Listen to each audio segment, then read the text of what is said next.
Ang fox ay may kuweba ng kayamanan, sa loob ay maraming malalaking isda. Akala ng matandang lobo ay magaling siyang mangisda, kaya araw-araw siyang pumupunta para humingi ng payo. Dahil dito, hindi komportable ang fox. Ngunit hindi niya alam na ang malaking isda ay hindi nahuli mismo ng Zorro, ngunit kinuha mula sa kariton ng isda. Kahit na kumakain ito ng maraming isda araw-araw, ayaw nitong aipakin ito sa iba. Nakakainis talaga dahil sa ingay ng matandang lobo. Sa oras na ito, nakahuli ito ng 2 maliliit na isda at pinakawalan ang mga ito. Nang makita ang Zorro na kumakain ng karne, sakim ang matandang lobo kaya naglaway siya. Pagkatapos ng ilang paghihikayat, nagpa siya ang Zorro na turuan siya ng kasanayan sa pangingisda. Sinamantala ang dilim, pumunta sila sa yelo. Ngunit paano talaga mangisda ang isang fox? Inutusan na lang nito ang matandang lobo na putulin ang kadena ng yelo, gamitin ang buntot bilang pain, naghihintay na kumagat ang malaking isda.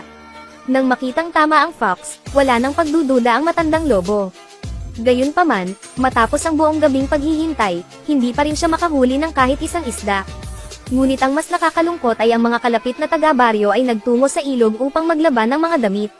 Nang makita ang mabangis na lobo sa gitna ng lawa, iniwan nila ang kanilang ginagawa, gumamit ng mga sandata na mahigit 30 metro ang haba, at sumugod upang suntukin at sipin ang matandang lobo.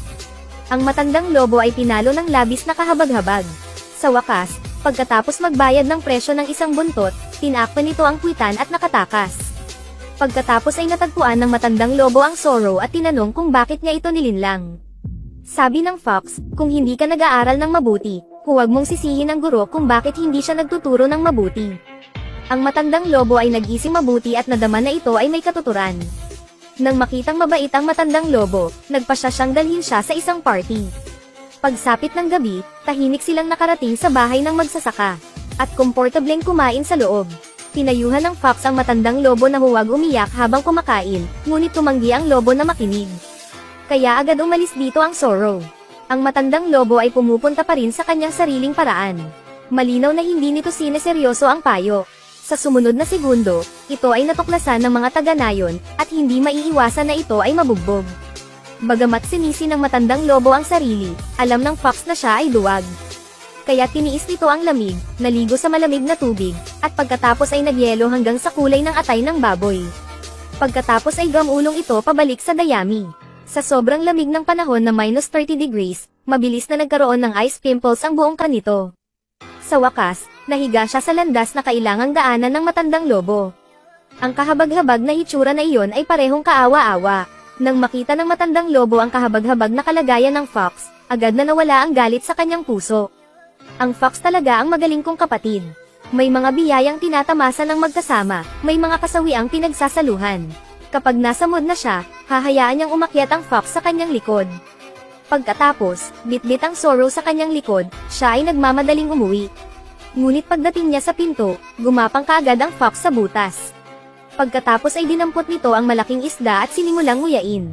Sa puntong ito, napagtanto ng matandang lobo na siya ay nalinlang. Bagamat lubhang miserable, dahil sa gutom at lamig, sa huli ay wala na itong ibang pagpipilian kundi ang umalis.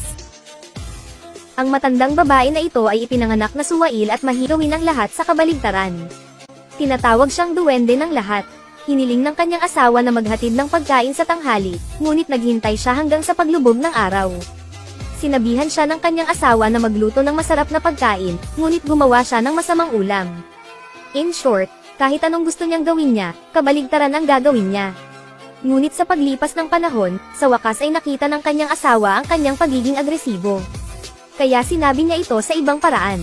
Asawa, huwag mo akong padalhan ng nilagang manok at burrito ngayon. Dahil hindi sila angkop na kainin sa bukid. Pagkarinig nito, nagalit ang suwail na matandang babae.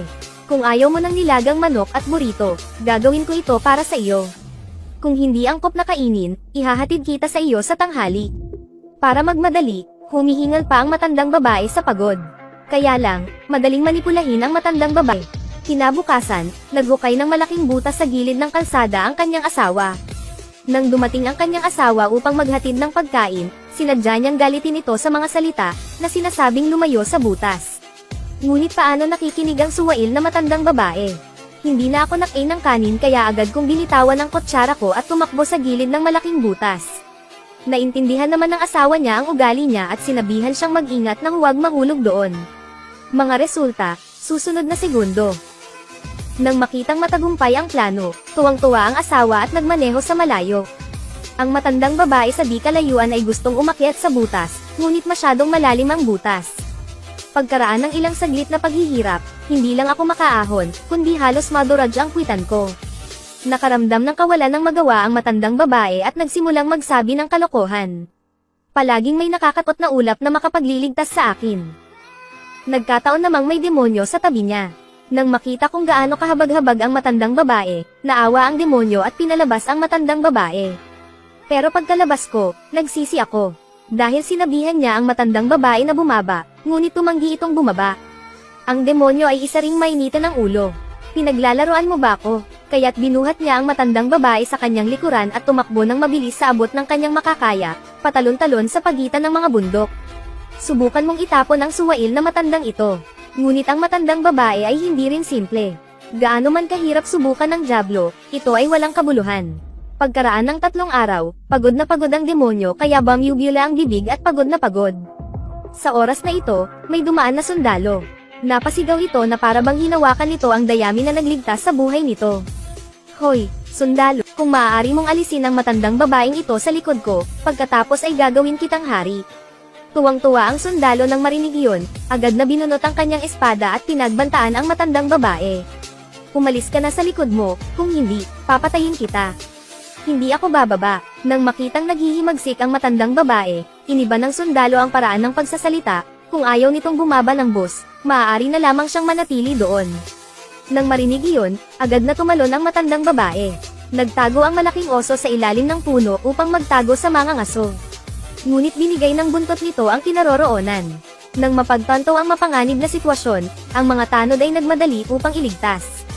Sa hindi inaasahang pagkakataon, sa daan ay naaksidente siya, natapon at bumagsak sa putikan.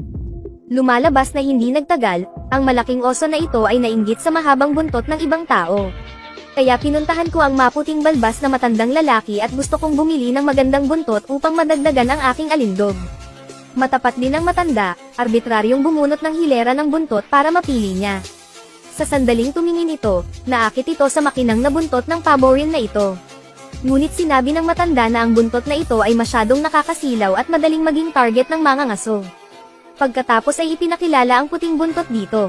Ngunit ang malaking oso ay nagpakita ng paghamak at ginamit ang kanyang backhand upang ihagis ito sa lupa. At sabihin, hindi ako natatakot sa sinumang mga ngaso. Habang nagsasalita siya, itinaas niya ang kanyang buntot, tumalikod at umalis. Hindi niya alam na ito na pala ang pinakapagsisisihan niyang desisyon sa buhay niya. Dahil isuot ng oso ang buntot ng paboril, lahat ng maliliit na hayop sa kagubatan ay dumating upang manood. Kahit ang fox ay naiinggit sa buntot nito. Malaking oso ay nasisiyahan sa pakiramdam na napapalibutan na parang bituin. Kahit na nakakaramdam ng pagmamalaki. Naniniwala ako na sa lalong madaling panahon, maaari na akong maging pinakagwapong lalaki sa kagubatan. Sa hindi inaasahang pagkakataon, isang putok ng baril ang biglang bumasag sa katahimikan ng kagubatan. Ang mga maliliit na hayop ay natakot sa tunog ng putok at tumakbo pabalik sa kanilang mga kanlungan sa takot. Natakot din ang malaking oso, nagpanik at tumakbo palayo gamit ang kanyang higanteng buntot. Upang makatakas sa pagtugis ng mga mangangaso, mabilis itong sumugod sa puno. Mukhang napaka-private ng lugar na ito. Ngunit ang buntot nito ay nagpapakita ng kanyang kinaroroonan. Tuwang-tuwa ang dalawang mangangaso. Maingat silang gumagapang pasulong, natatakot na magulat ang kanilang biktima at tumakas. Gayunpaman, ang eksenang ito ay hindi sinasadyang nakita ng mga ibon sa mga puno. Sa sumunod na segundo, sinabi nila sa matanda na malapit nang nasa panganib ang malaking oso. Narinig iyon ng matanda, nang walang sabi-sabi, umakyat sa haligi 28 at nagmamadaling pumunta sa pinangyarihan. Ang bangin ay kasing kinis ng paglalakad sa lupa sa harap mo. Kahit na may malaking ilog sa kanyang harapan, hindi nito mapigilan ang kanyang pagunlad. Kahit na ang mga bangin ay maaaring madaig. Sa hindi inaasahang pagkakataon, habang pababa, dahil walang preno, ang malaking bar 28 ay tumama sa isang puno, na nagdulot ng kaluskos. Tinapon din siya, nahulog sa putikan. Kasabay nito, nasa panganib din ang malaking oso.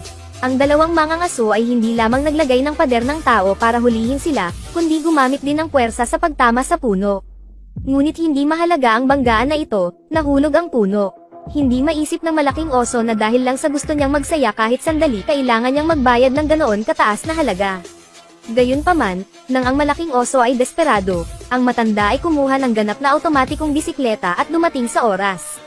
Nang makitang nahuli ang malaking oso, mabilis na hinikayat ng matanda ang mga mangangaso, umaasang palayain nila ang malaking oso.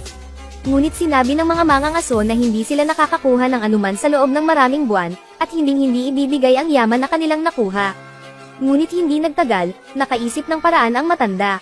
Humingi siya ng tulong sa iba pang maliliit na hayop, na umaasang mangolekta ng sariwang ligaw na prutas at gulay kapalit ng malaking oso. Sa kabutihang palad, ang malaking oso ay karaniwang isang mabuting tao, kaya ang iba pang maliliit na hayop ay handang tumulong. Ilang saglit lang, isang mataas na tore ang lumitaw sa harap ng lahat.